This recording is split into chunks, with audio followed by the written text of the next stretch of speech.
I know it's already been mentioned a couple of times, but it's worth mentioning again. What a great VBS program. And the church said, amen. That's right. Certainly we appreciate Bonnie Bella for coordinating. She was the coordinator for this year's edition, along with Celestia Bennett, who handled the details from the office. And there are a lot of details, trust me. I have to say, the best puppet program, right?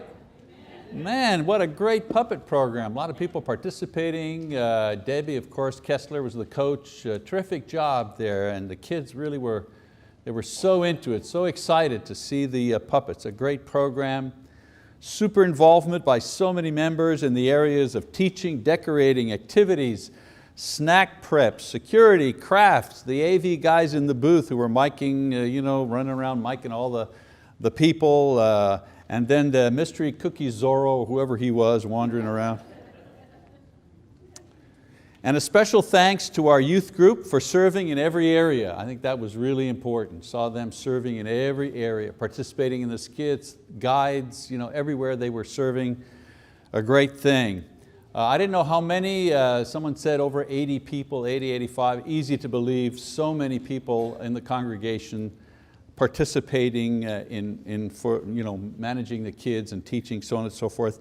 And I was greatly encouraged by our theme, the mystery of Christ, because it was teaching this over 150 children that attended every night. It was teaching them the core gospel. The core gospel. And we were following the course set by Paul the Apostle when, in referring to his young assistant Timothy, said, and we had the reading just a moment ago, and I'll read it again, "From an early age you have known the sacred writings which are able to give you the wisdom that leads to salvation through faith which is in Christ Jesus." 2 Timothy 3:15. Timothy learned God's word from his faithful grandmother Lois and also from his faithful mother Eunice, both raising him up and teaching him God's word. No VBS in those days. Because of them, Timothy became a Christian, first of all, and then a missionary, helping Paul the Apostle in his work, and then finally an evangelist, preaching and building up the church.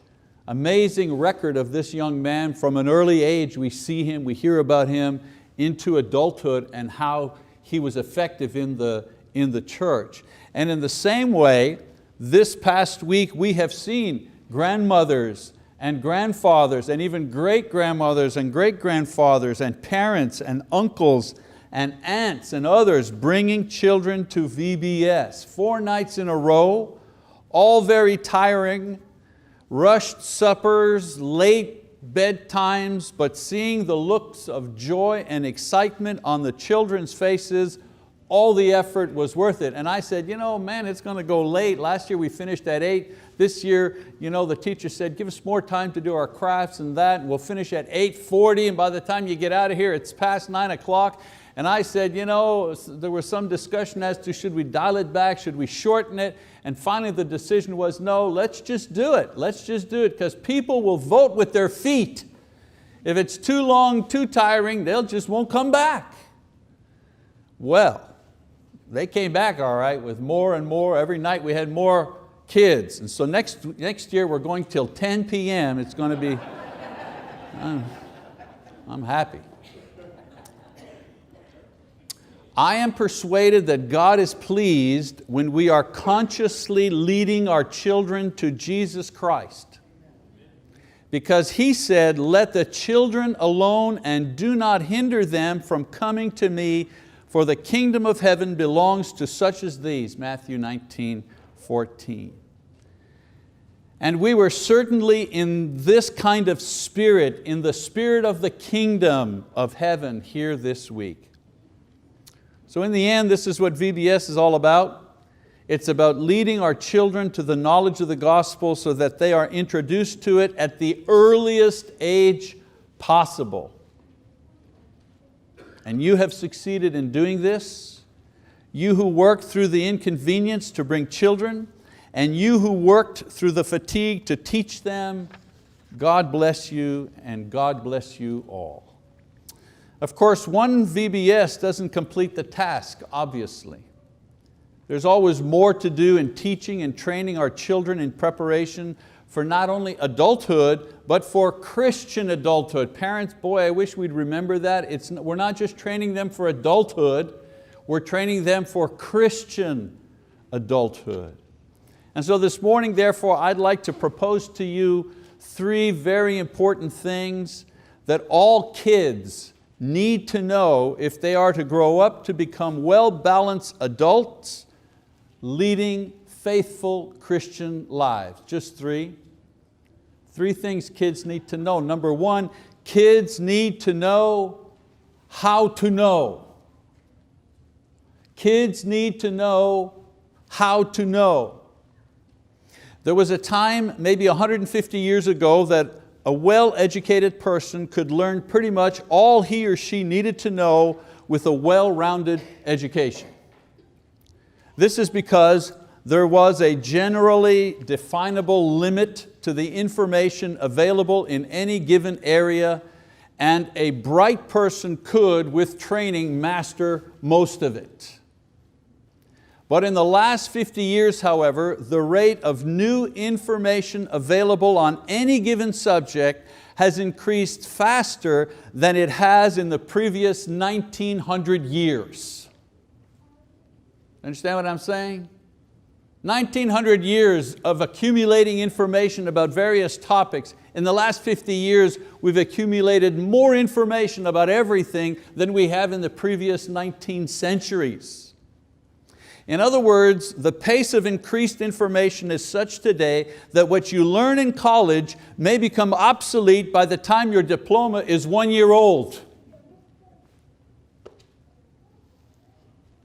You know, I remember back in the 70s and 80s, that's the 1970s and 80s, people who studied to be graphic artists, remember, graphic artists and draftsmen, they had much of their training and skills replaced by a computer program that produced their work 100 times faster than the conventional hand-drawn method, all in the space of 1 decade. All of these people were out of work. They had to retrain, find new ways to do the same job they'd been doing for decades. You see, today, kids need to learn how to find the knowledge that they need from the vast pool of information that is ever increasing. And once they learn how to find what they're looking for, they need to be trained in how to select the information that is the most useful, the most applicable, and the most true in the context of their search. It has been said that knowledge is power. Well, this was true in a world where knowledge was compact and access to it was limited because of ignorance and poor communication tools. Yeah, that was true once. But in the future, the one who knows how to find and how to analyze specific knowledge in the universe of information around us, that person will be the person that has power. So what do we need to teach our kids? We need to teach them how to know, how to find. Secondly, kids need to know the true God. Notice I put that second. You think as a preacher I would have put that first, but you'll see what I'm talking about by putting this second. With the proliferation and multiplication of information comes a dizzying array of philosophies and religions and cults and beliefs, both old and new. It took 400 years for primitive apostolic Christianity to apostate into Roman Catholicism. It took 600 more years for Catholicism to split into 2 branches, East and West. It took another 600 years for the Protestant Reformation to take shape, and then still another 2 centuries for Protestantism to give way to denominationalism that existed by the beginning of the 20th century. Now, I'm just talking about a few splits there, 2,000 years. But in the last 100 years, however, we've added thousands of religious groups, all claiming to speak, to know, to act on behalf of God or their personal image of God. There are subcategories of subcategories of subcategories, and this is only within Christianity. The same thing is happening in the other, quote, so-called world religions of Hinduism and Islam and Buddhism. They're splitting, they're splitting, they're splitting, they're fighting, they're fighting, they're fighting. The religious world is so fractured that in the future, a person's search for God will be more daunting than ever before. And that's if he even tries to find Him at all. That's the problem with the multiplying of religion. It tends to discourage those who seek God. You know, there's so much out there, people say, you know what, it's all the same, you know, who needs it? Can't be true, or maybe some of it's true. It's just too hard to know. But those of us, however, who practice biblical Christianity understand that God, the true God, the God of Abraham and Isaac and Jacob, the God who sent Jesus His Son, the God who reveals Himself through His word, the Bible. Those of us who know God know this about Him.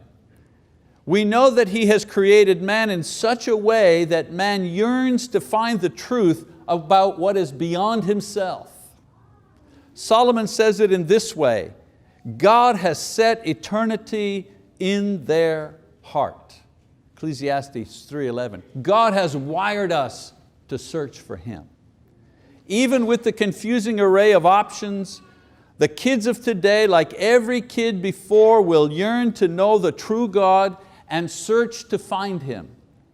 And this is so because without a sense of God, without a knowledge of the true God, the kids of today, armed with all of the powerful technology and information that the 21st century affords, will grow up to arrive at the very same dead end that the wisest man of Israel's golden era came to at the end of his life almost 3,000 years ago. Solomon, genius of the times, innovator, builder, writer, thinker, ruler, wrote of his one-of-a-kind of experience. He said, "Vanity of vanities," says the preacher, "vanity of vanities, all is vanity." There's the fatigue of searching through the knowledge of this world. It brings only vanity.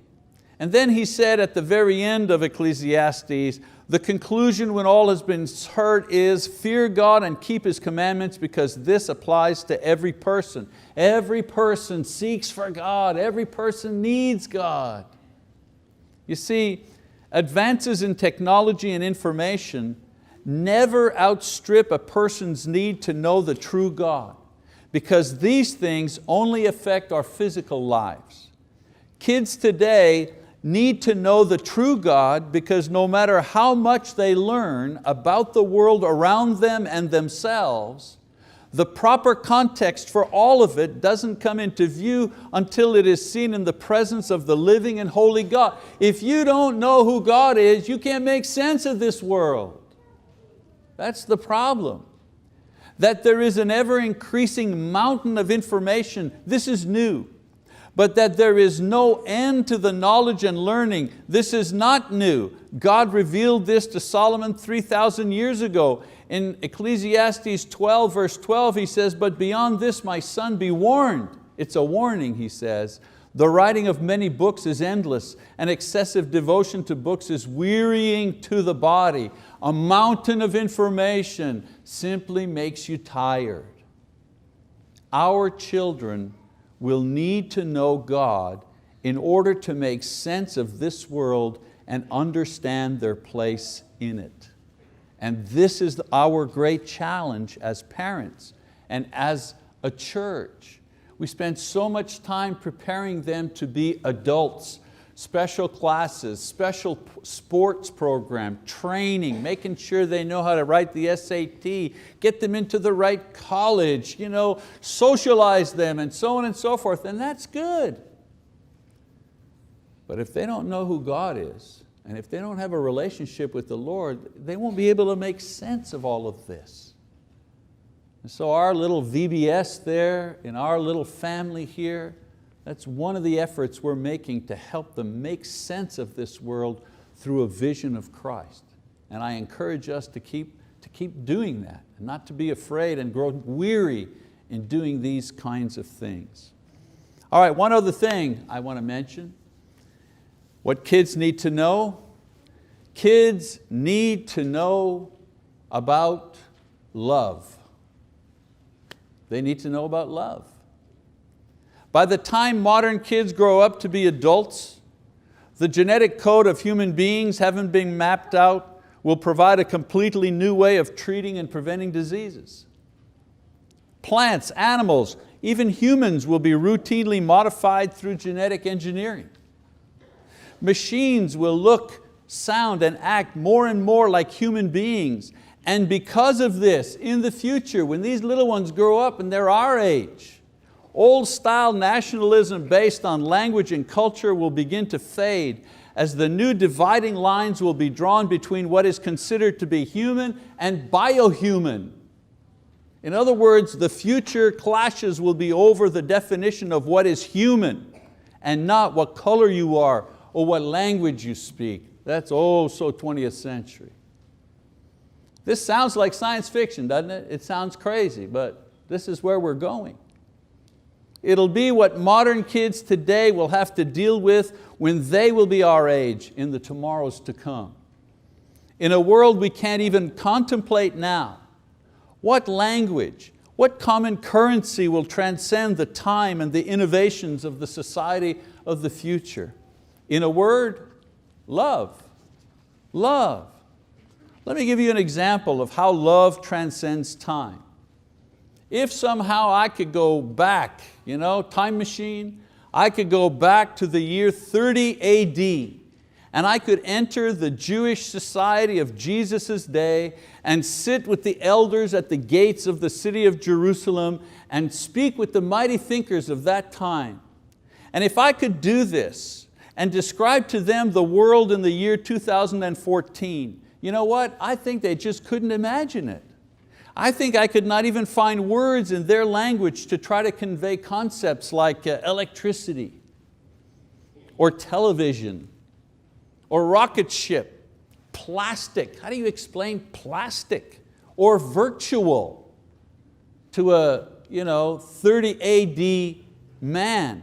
They would think that I was a lunatic. They would think I'd be possessed by a devil.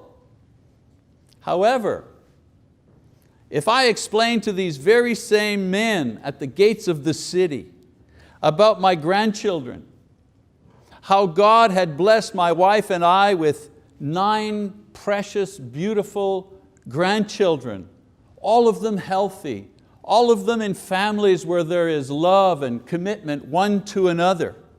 If I shared with them how proud we were as we watched them grow up in the Lord and in the love we feel for each of these grandchildren, if I told them about that, a grandfather delighting in his grandchildren, if I said that to other fathers and grandfathers, then the thousands of years and all the barriers between us would vanish, because no matter what, the language of love and the concept of love is timeless.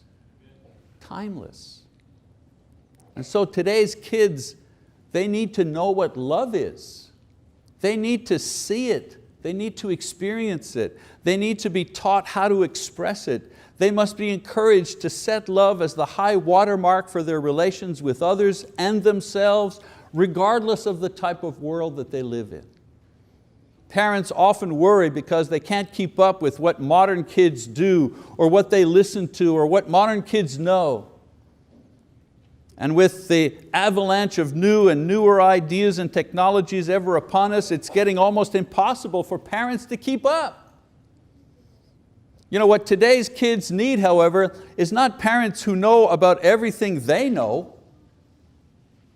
What the kids need, is the security of their parents' love so that they can cope with the crazy world that they live in. You may not be able to match your kid's prowess in using a computer or an iPad, but if you teach him or her how to love, You'll have equipped them for life here or on any planet they choose to live on in the future, if they know how to love. So when we think about these things that I've mentioned this morning, how do we fit what we are doing here in Choctaw with the kind of broad strokes that I've outlined in this lesson about kids and in the future? In other words, so what? How does that apply to us as a congregation? Well, there can be a definite relationship if, first of all, here in Choctaw, we're training our kids to know how to know by encouraging their education, encouraging their experimentation, by providing surely computers, opportunities for sports, activity, all that kind of stuff you parents provide. That's a good thing. And in doing that, today's parents are helping today's kids explore the world of abundant options. My only advice in this area would be to allow them to try, allow them to fail, allow them to think. Don't give them all the answers. Today's kids need to learn how to search, and a wise parent will exercise patience during their slow and painful process. You're also definitely helping your children if, here in Choctaw, we're leading our children to the knowledge of the eternal God, and of course, it's what we all want. This congregation should never apologize for the time and money spent on children's education programs and the resources that we supply for this group. We're hiring a youth and family minister. That's an expensive proposition.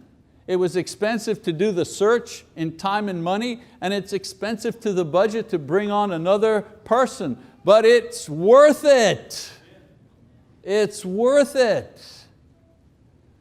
From the time they are babies to adulthood, they should be taught and molded and directed to know only the true and eternal God and His Son, Jesus Christ. And anything that we spend contributing to that knowledge is money well spent. The rest of the world may doubt, the rest of the world may be confused, but we have fulfilled prophecy. We have an empty grave. We have the eyewitness of the apostles, and we have an unassailable record in the Bible about who the true God is. We know who He is. We should never be ashamed of the gospel, because through it we bring our children into the presence of the eternal God through faith in Jesus Christ, and everything we do towards that is worth it. No matter what kind of world the kids of today will live in tomorrow, they will bring into that world the knowledge of God and the good news of Jesus Christ with them because of you. Because of you. I've said it before, these little kids after church, they make you crazy. They're running up here. Anywhere where there are steps, that's where they are. Bob Aldridge and the guys built a ramp back there, a slanting ramp, wheelchair access. And my first thought was, uh-oh, another spot where the kids are going to have to be able to run up and down. Well, those children will be in this pulpit in the future. And those children will be the ones taken off to do mission work. And those children will be the ones teaching the future children. How well are we preparing them for that task? How much of an investment have we made? Remember, you don't get out anything more than what you put in. So if we put in a lot, we'll get back a lot. Then finally, here in Choctaw, our children absolutely need to learn how to love. How to love God through obedience and through worship. How to love each other through fellowship and service and evangelism. How to love themselves from the positive reinforcement and environment that we provide here. I heard someone talking about VBS once, a teacher, an experienced Bible school teacher. It was a lady, and she was saying, the number one thing that children learn at VBS isn't so much the books of the Bible or who Moses was. They learn that too. The most important lesson that they learn is that when they go to this place called church, that's where love is. That's where love is. At home there may be tension and yelling. At school and with the brothers and sisters there may be some fussing. But when they come to this place, this is the place of love. This is where I am loved. unconditionally by people I don't even know hardly, but they love me here. And this is a place of safety. And this is the thing they carry. And some people say, I wonder why, kids grow up, sometimes they wander away from the church and then they come back. I wonder why they come back. You think it's because of doctrine they come back? Well, yes, intellectually, but the reason why many come back is that they didn't find that thing there. They didn't find it at the job. They didn't find it in sports. They didn't find it in activities. They didn't find it out in the world, this thing where I come to this place of love. That's why it's so important that we teach them how to love. And so regardless of the shape of the future, there will always be sinfulness in the world. Greed and pride and lust will always mar any utopic society that man tries to create with his own ingenuity. But your kids and my kids are inoculated against the destruction caused by sin in this and every generation because you have set the love of Christ in their hearts that will become in their time what it has been in our time and every time throughout history. His love is the light in this dark world. His love is the light in this dark world. Not just this in a general sense, but His love will be the light in their dark world, in their dark moment. What you are doing in teaching them is lighting that light, that kind of pilot light, so that it is always burning, so that they will always know where the light is. The light is always where Jesus is, and Jesus is always where His people are, and His people are in this place. Guide them into Christian service, or it will help them find again the place where love is. And so you send them forth as the light of the future, leading the way for all those who will seek the true and living God. If we teach our kids these things, we will have done well, and we can have hope for their lives and their souls in the years to come. And so as I close this morning, please review carefully what you have taught and what you will teach your children. And as you think of these things, also remember what God has taught all of us, young and old, that those who believe and those who obey His Son Jesus will have a future with no end of joy. And those who disbelieve will suffer a future never ending with darkness and with despair. Mark 16 and 16. Let us therefore respect the Lord's teaching by obeying His commands. If there's anyone here, young or old, that needs to obey the gospel, in other words, repent and be baptized, please don't hesitate and don't wait. Do that this morning. And if there's anyone here that needs to follow the light homeward and receive the prayers of welcome of the church, we encourage you to do that as well this morning as we stand and as we sing our song of encouragement.